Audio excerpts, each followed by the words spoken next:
నిన్న మహాన్యూస్పై జరిగిన దాడిపై జగదీష్ రెడ్డి స్పందించారు. ఒకసారి ఆయన ఏమన్నారో చూద్దాం.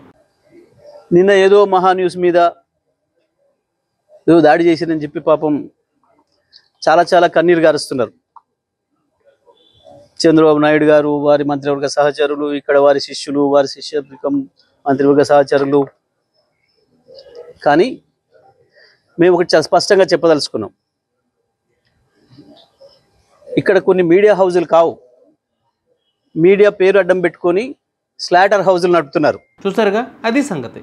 కేసీఆర్ క్షమించిన ఎల్లో మీడియాను మేము వదిలిపెట్టమంటున్నారు. నిన్న మహాన్యూస్ ఛానల్ మీద జరిగింది దాడి కాదు, నిరసన మాత్రమే అని పేర్కొన్నారు.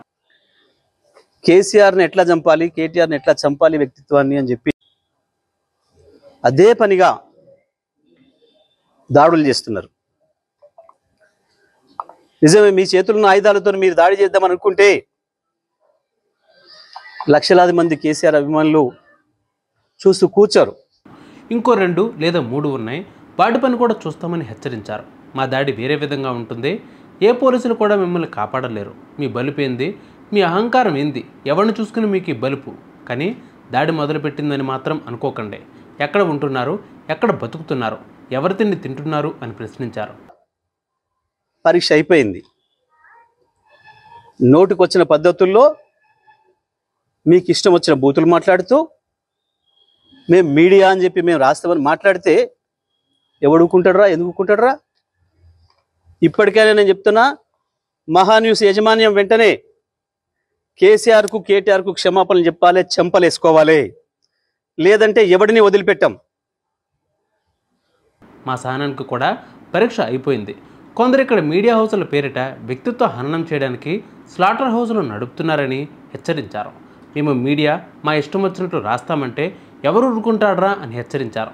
కేసీఆర్ ఆంధ్ర నుంచి తెలంగాణను విడదీశారనే కోపంతోనే ఈ దాడులు జరుగుతున్నాయని ఎద్దేవా చేశారు. ఇక నుంచి ప్రజా కోర్టులే ఉంటాయి తప్పకుండా. పోలీసులు వాస్తవానికి న్యాయస్థానాల వైపు తీసుకుపోకపోతే నేరస్తుల్ని